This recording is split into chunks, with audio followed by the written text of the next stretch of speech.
En el nombre del Padre, y del Hijo, y del Espíritu Santo. Amén. Vamos a abordar hoy el capítulo segundo acerca de la estructura de la misa, de sus elementos y sus partes, después de haber explicado el día pasado el capítulo primero de la instrucción general del misal romano. Posiblemente todo lo que yo tenía hoy como pensado para incluir en esta lección no dé tiempo a considerarlo hoy entero y a lo mejor tenemos que dividirlo en dos partes y continuar el próximo día. Capítulo segundo de la ordenación general del misal romano, como tenéis en el suplemento que os facilito, hace dos pequeños primeros apartados, pero sin embargo muy importantes, que son ya como una declaración de intenciones de todo lo que luego a continuación va a entrar a detallar. Primero hay una explicación de la estructura general de la misa, en un primer epígrafe que tiene dos números, y después un segundo epígrafe más largo en el que se van explicando los diversos significados de los distintos elementos de la misa. Vamos a ir pues poco a poco desgranando su contenido. En cuanto a la estructura general de la misa, explica el documento cómo la misa es la convocación de todo el pueblo de Dios reunido eh, para compartir la Eucaristía bajo la presidencia del sacerdote que actúa en persona Christi, en persona de Cristo, para celebrar el memorial del Señor, que es la Eucaristía, el sacrificio de la Eucaristía. De manera que se da en esta reunión de la Iglesia en un lugar, aquello de manera eminente, aquello que el Señor dice en el Evangelio, donde todos están reunidos en mi nombre, allí estoy yo en medio de ellos.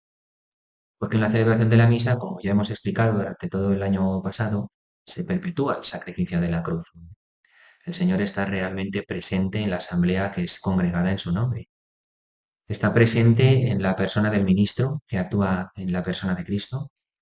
Está presente en su palabra y más aún y sobre todo está de manera sustancial presente bajo las especies eucarísticas, bajo la experiencia del pan y del vino, es el quien está presente real y verdaderamente en su cuerpo y sangre. Por este motivo, con el que el documento abre este segundo capítulo, es por el que siempre recordamos que el único que preside la Eucaristía es el sacerdote, aunque todos la celebramos. Mm, no solamente la celebra el sacerdote, todos celebramos la Eucaristía, por tanto, pues, todo el pueblo, toda la asamblea, también vosotros celebráis la Eucaristía. Sin embargo, solo uno preside, que es el sacerdote. Es el único que actúa en la persona de Cristo, en la celebración de la misa, y por ello es por lo que a nadie, a cuestión práctica, a nadie corresponde dirigir las oraciones. No más que mí. O sea que parecería muy evidente, pero que luego no resulta tanto serlo en nuestras Eucaristías, porque a veces hay quien puede pretender suplantar o entonar las oraciones o pronunciarlas de tal modo que la presidencia de la misa se puede ver entorpecida por esas actitudes. Entonces, el documento subraya inmediatamente la presidencia del sacerdote en la celebración de la misa. Y después pasa a considerar cómo la misa consta de dos partes, que a su vez están intrínsecamente unidas. La liturgia de la palabra y la liturgia de la Eucaristía, que están, dice la ordenación general, estrechamente unidas entre sí, que constituyen un único y solo acto de culto. Es decir, en la misa hay una doble mesa, la mesa de la palabra de Dios y la mesa de la Eucaristía, del cuerpo de Cristo. Y nosotros, los fieles, nos alimentamos y nos instruimos en ambas mesas, tanto la de la palabra como la del cuerpo y la sangre del Señor. Ambas partes constan de una serie de ritos que inician y concluyen la celebración. De esta unión intrínseca de ambas partes de la misa, que constituyen un solo y único acto de culto, se desprende la consecuencia de que para poder considerar que uno ha estado en misa debe de llegar como mínimo a tiempo de escuchar la palabra de Dios. De tal modo que si uno ha llegado tarde y la palabra de Dios ha sido ya proclamada, se puede considerar que se ha perdido la misa y no debería de acercarse a comulgar, sino esperar a poder volver a ir a misa al día siguiente, si ya no puede hacerlo ese mismo día, para poder comulgar, habiendo acudido para celebrar la misa completa también a la primera parte, que es la de la liturgia de la palabra.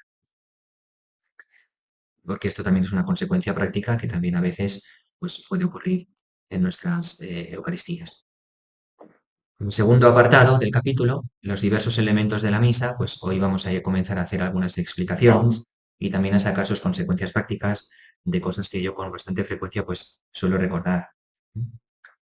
Dice el número 29 que cuando se leen las Sagradas Escrituras en la iglesia y en la celebración de la misa, es Dios mismo el que habla a su pueblo. Por eso siempre recordad que se aclama a la conclusión de la lectura, palabra de Dios. Te alabamos, Señor.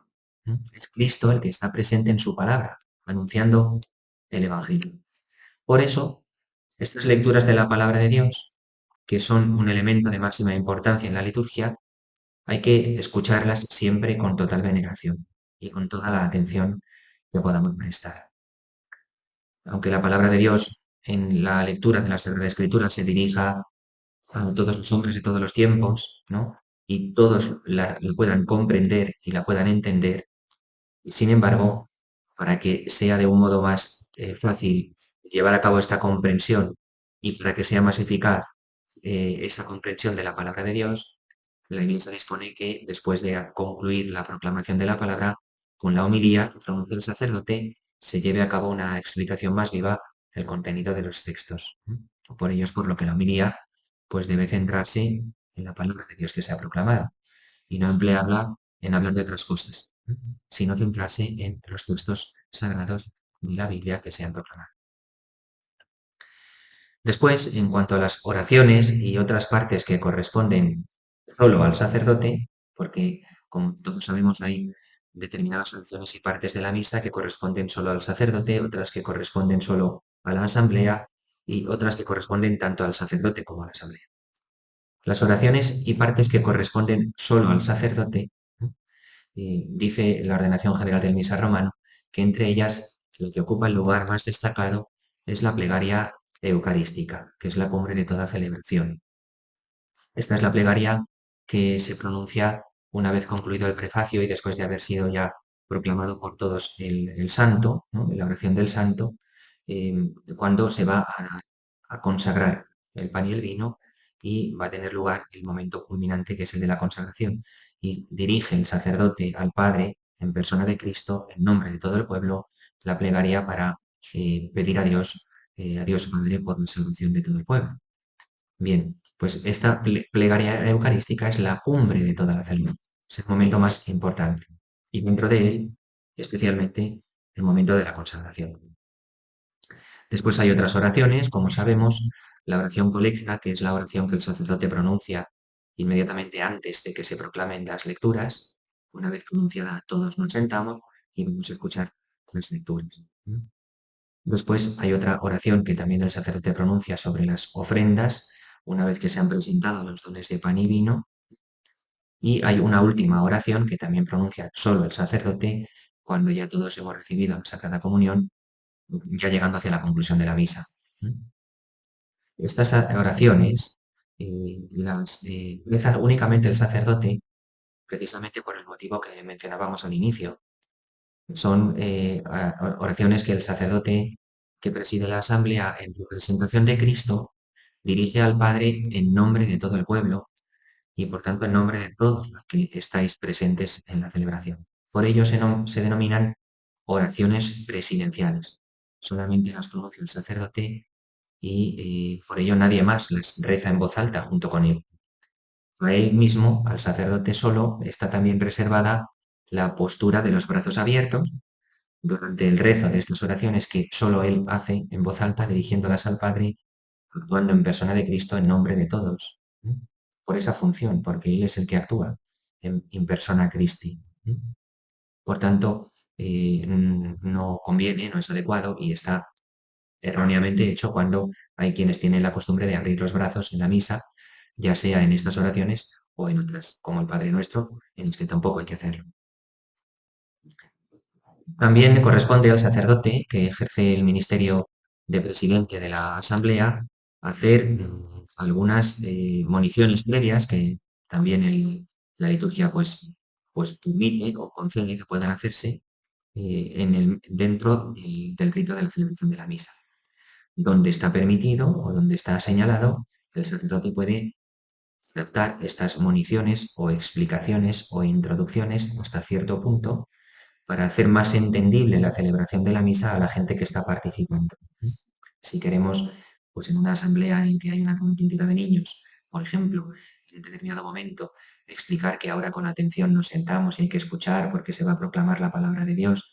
Bueno, se puede hacer una pequeña introducción a ese momento, siempre que sea breve y concreta y que permita centrar la atención a lo que se va a celebrar en ese momento.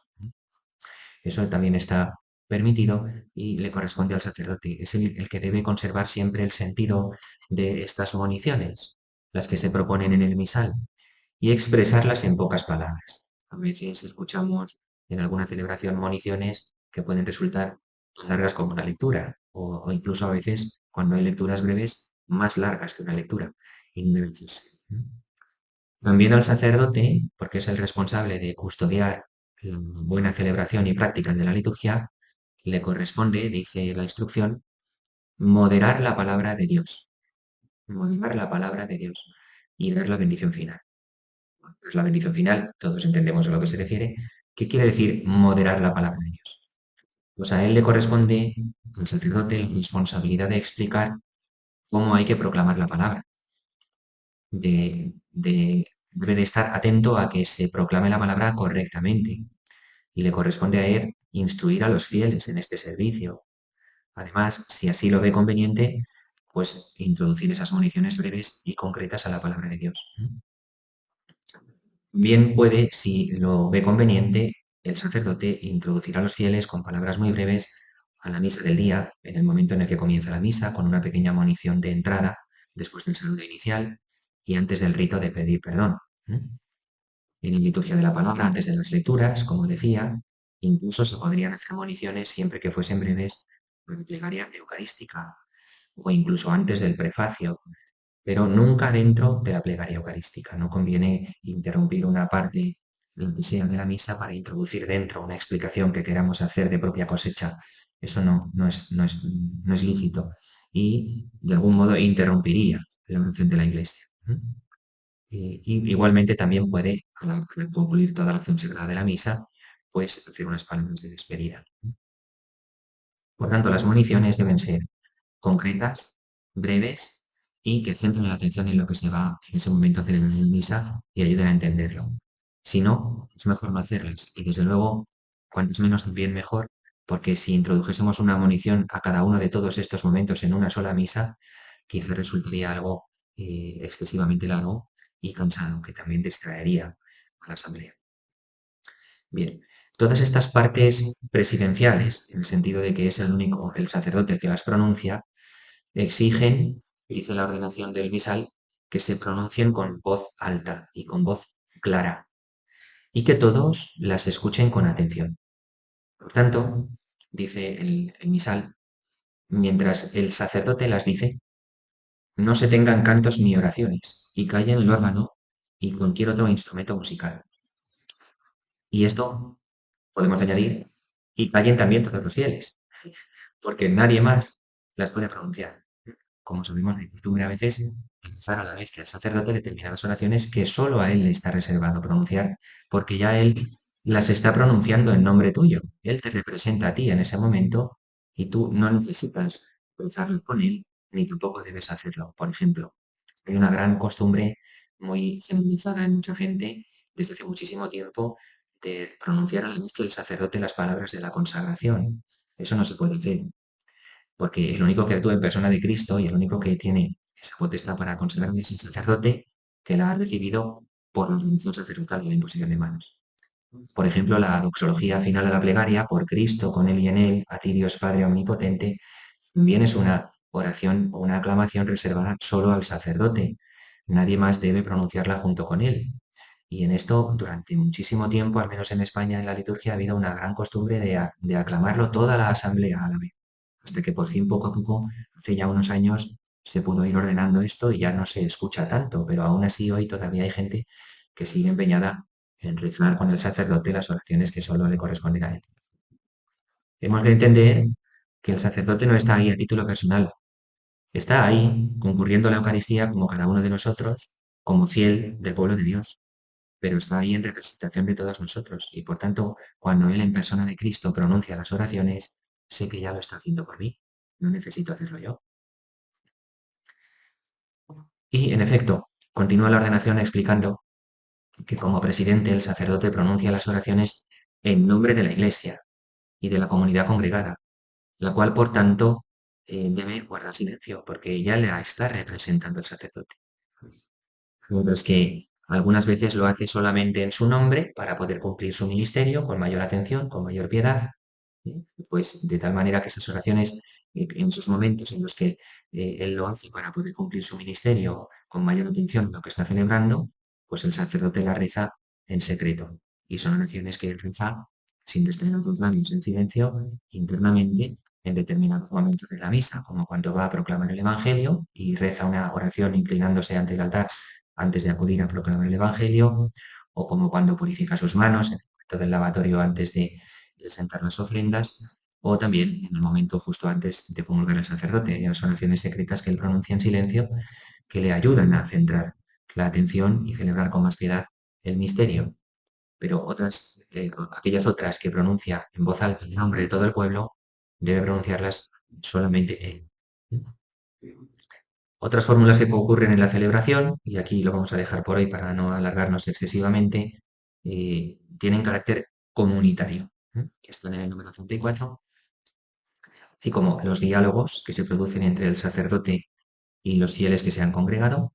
Hay diálogos que tienen lugar dentro de la misa, hay aclamaciones y todas estas oraciones que son comunitarias porque las hacemos todos a la vez, tienen una gran importancia. No son solo señales exteriores de que estamos celebrando juntos, sino que están destinadas a fomentar y a realizar la comunión entre el sacerdote y el pueblo y entre todos los miembros del pueblo entre sí.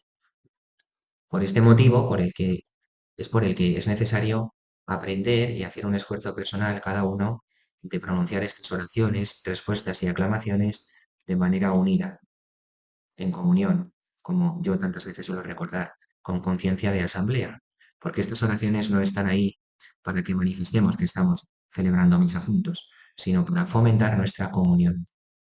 Si hacemos de estas respuestas o aclamaciones el terreno de nuestras manifestaciones personales de cómo creemos que se debe de rezar, no estamos contribuyendo a la comunión, sino que la estamos entorpeciendo. Y esto es algo que nunca diremos suficientemente. Cuando nosotros decidimos rezar las oraciones a nuestro modo y de alguna manera nos hacemos notar por encima de los demás o incluso por encima del sacerdote, lo que hacemos es dividir la iglesia, para decirlo de una manera tan drástica que a veces sí causa efecto, ¿no? Eh, porque precisamente están ahí para realizar la comunión y hemos de aprender a realizarlas juntos. No somos monjes de una comunidad monástica, pero somos fieles del pueblo de Dios, de una asamblea católica que celebra lo más sagrado que tiene porque Cristo se lo ha regalado en comunión con Él, al Padre Dios. Y eso debería ser suficiente para que nosotros caigamos en cuenta de venir a la misa con esta actitud de atención y de respeto, tanto al Señor como al sacerdote, como a los demás hermanos con los que yo voy también a misa. Sobre esto haremos una explicación más detenida el próximo día cuando comencemos, porque ya no vamos a alargarnos más de los 20 minutos que llevamos, ¿no? Vamos a parar aquí y ahora podemos dejar, como siempre, tiempo para preguntas, si lo deseáis. Gloria al Padre y al Hijo y al Espíritu Santo.